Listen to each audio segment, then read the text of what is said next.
Assalamualaikum warahmatullahi wabarakatuh. Anak-anakku, siswa-siswi Mantiga Sleman, khususnya kelas 10 program keagamaan yang dirahmati oleh Allah Subhanahu wa taala. Apa kabar kalian? Semoga meski dalam keadaan pandemi corona ini, kita senantiasa diberikan kesabaran, ketaatan dan kesehatan oleh Allah Subhanahu wa taala. Dan Bapak harap kalian tetap terus semangat belajar. Baik, mari kita buka pertemuan kita pada kali ini dengan bacaan basmalah bersama-sama. Bismillahirrahmanirrahim. Bagi anak-anak yang sudah menonton video ini, silahkan klik bagian komentar, kemudian tuliskan nama beserta nomor presensi kalian sebagai tanda bukti hadir pada pertemuan kali ini.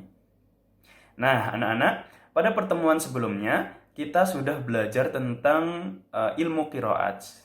Dari pertemuan itu, kalian tentunya sudah bisa mengidentifikasi berbagai macam qiraatul Quran menurut beberapa ulama. Ada qiraah sab'ah, ada qiraah asyrah, ada qiraah arba'ah asyrah, dan yang lain sebagainya. Bagi kalian yang berkeinginan untuk mendalami tentang materi tersebut, silahkan kunjungi channel YouTube saya. Adapun linknya sudah saya bagikan di grup kelas kalian. Anak-anak, hari ini kita sudah sampai pada bab ke-8, yaitu bab tentang kaidah-kaidah penafsiran dalam Al-Quran. Oleh karena itu, silahkan kalian simak baik-baik materinya. Adapun slide PPT-nya sudah saya bagikan di akun e-learning madrasah masing-masing.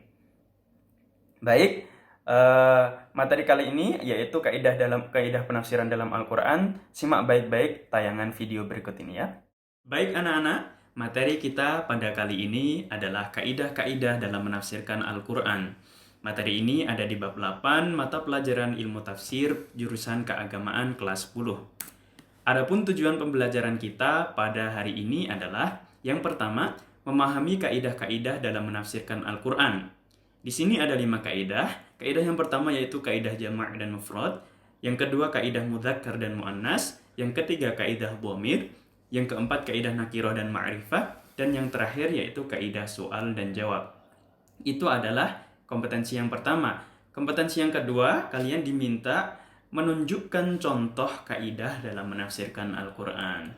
Anak-anak coba bayangkan, coba renungkan. Dalam Quran surat Yusuf disebutkan sebuah ayat, A'udzu billahi minasyaitonir rajim. Bismillahirrahmanirrahim. Inna anzalnahu Qur'anan Arabiyyan la'allakum taqilun. Yang artinya, sesungguhnya kami menurunkannya berupa Al-Quran dengan berbahasa Arab agar kamu memahaminya. Anak-anak coba perhatikan. Gambar background slide yang Bapak gunakan dalam slide ini adalah tempat di mana Allah Subhanahu wa taala menurunkan pertama kali wahyu kepada Rasulullah. Tempat apa itu? Iya, betul, Gua Hira. Setidaknya ada 2 alasan mengapa Al-Quran diturunkan dengan bahasa Arab, dan 2 sebab, dua implikasi. Implikasi yang pertama, ketika Al-Quran diturunkan dengan bahasa Arab, maka sudah otomatis menjadikan bahasa Arab sebagai ilmu bantu utama dalam rangka memiliki pemahaman yang utuh terhadap ayat-ayat dan kandungan Al-Quran. Implikasi yang kedua, karena bahasa Arab sebagai ilmu bantu utama, maka pengetahuan tentang kaidah bahasa Arab untuk memahami Al-Quran merupakan pintu gerbang untuk memahami beberapa disiplin ilmu yang lain, seperti ulumul Quran. Nah, ulumul Quran ini punya banyak cabang. Yang pertama, salah satunya adalah ma'anil Quran. Baik anak-anak, kita sudah memasuki materi tentang kaidah tafsir Al-Quran. Setidaknya ada 5. Yang pertama dhamir, soal dan jawab, mudzakkar muannas, ma'rifah dan nakirah, dan yang terakhir mufrad, jamak. Pada hari ini kita akan fokus pada 2 kaidah tafsir. Yang pertama kaidah dhamir dan kaidah soal dan jawab. Kaidah pertama, kaidah dhamir. Dalam bahasa Indonesia kita menyebutnya kata ganti. Dalam bahasa Inggris kita sering menyebutkannya pronoun.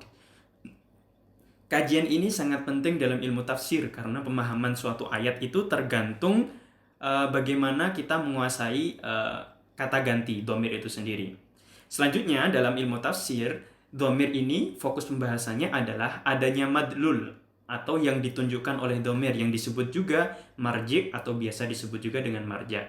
Nah, istilah ini, istilah antara madlul, marji, dan marja itu sebenarnya sama.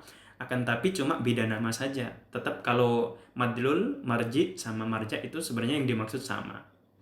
Contohnya, agar kalian tidak bingung, Hasan adalah seorang siswa. Dia rajin belajar. Nah, di sini kita dapat mengetahui bahwasanya yang dinamakan kata ganti di sini adalah kata dia. Sedangkan yang dimaksud madlul atau marja atau marji yaitu benda yang ditunjukkan oleh dia, yaitu orang.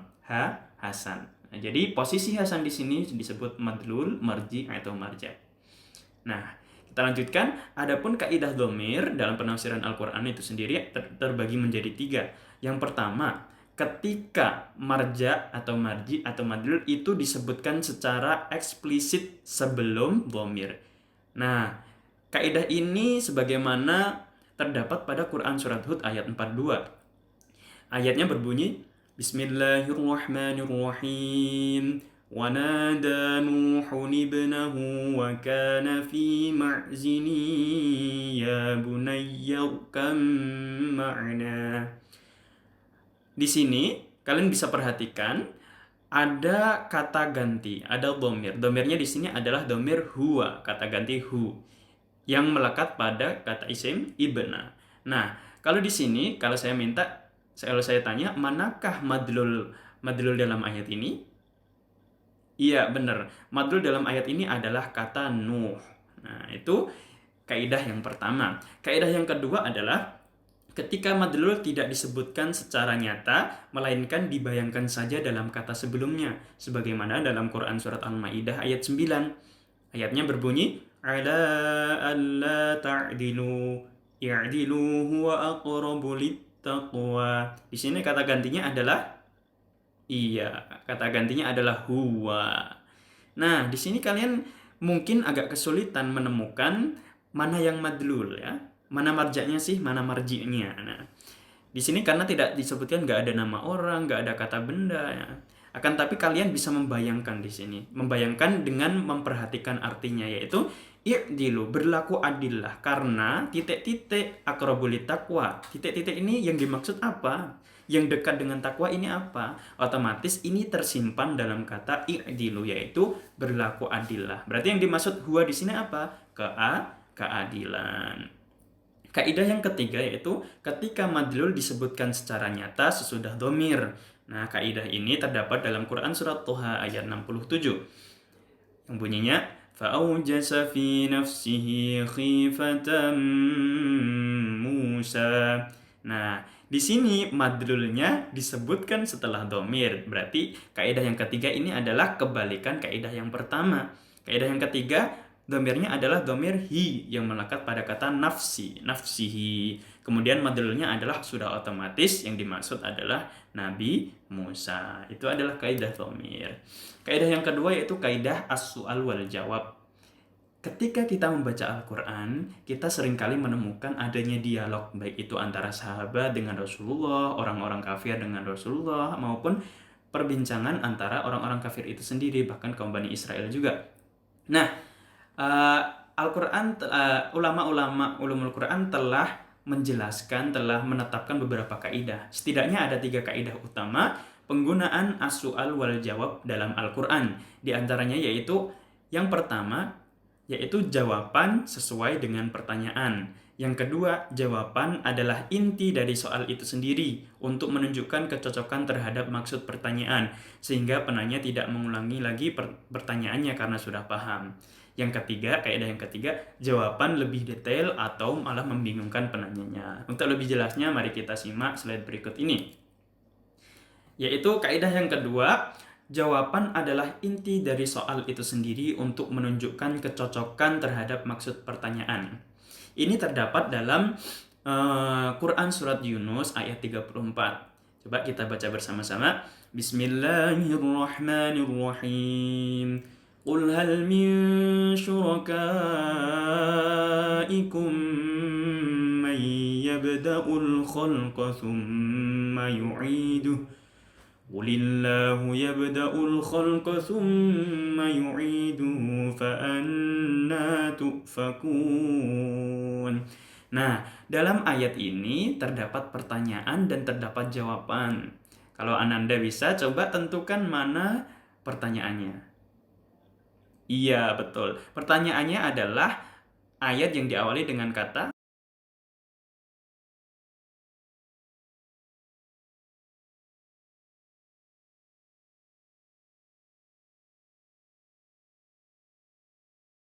hal. Hal ini adalah salah satu kata tanya yang artinya apakah. Berarti ya, pertanyaannya adalah apakah di antara sekutu-sekutumu ada yang dapat memulai penciptaan makhluk kemudian mengulanginya kembali? Nah, ini adalah pertanyaannya. Kita lihat jawabannya. Jawabannya apakah sesuai dengan pertanyaannya atau bahkan mirip atau bahkan malah membingungkan penanya.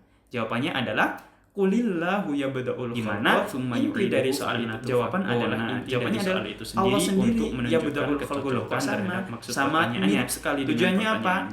Tujuannya ayat ini termasuk adalah kaidah yang kedua pertanyaannya karena sudah paham. Ya kalau ditanya siapakah yang menciptakan makhluk kemudian menghidupkannya kembali, jawabannya Allah lah yang menciptakan makhluk dan beliau sendiri dan Allah sendiri yang mengulanginya. Nah, tentu orang yang bertanya ini tentu sudah paham ya karena sudah sangat jelas sekali. Kaidah yang ketiga yaitu ketika jawaban lebih detil atau membingungkan penanyanya.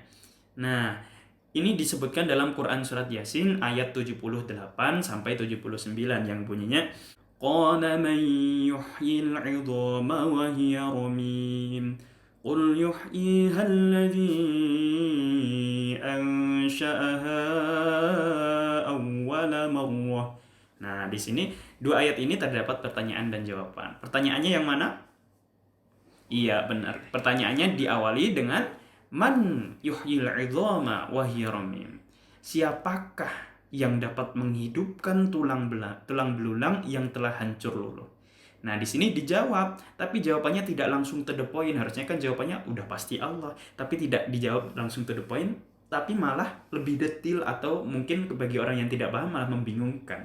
Jawabannya adalah Qul yuhyihalladzi ansha'aha awwala marrah, yaitu katakanlah yang menghidupkan, ia akan dihidupkan oleh yang menciptakannya kali yang pertama. Siapa lagi kalau bukan Allah, tapi tidak langsung to the point jawabannya ini. Nah, demikian dua kaidah yaitu kaidah dhamir dan kaidah soal dan jawab. Sudah sekarang saatnya Ananda mengerjakan tugas, yaitu carilah beberapa ayat, kemudian tentukan kaidah penafsirannya, baik itu dhamir maupun boleh dhamir, boleh soal dan jawab. Tentukan kaidah penafsirannya dan artinya dari kaidah tersebut dengan mengisi kolom di bawah ini. Jawaban silahkan dikirim ke akun e-learning madrasah, kemudian disubmit dikirim ke Bapak ya, di email Bapak. Demikian pelajaran kita pada materi kali ini. Semoga kita senantiasa diberikan kesehatan oleh Allah Subhanahu wa taala dan semoga apa yang kita pelajari pada materi kali ini bermanfaat bagi kita semua. Tetap physical distancing karena kita masih ada pada masa pandemi corona. Semoga kita tetap sehat selalu. Demikian akhirul kalam.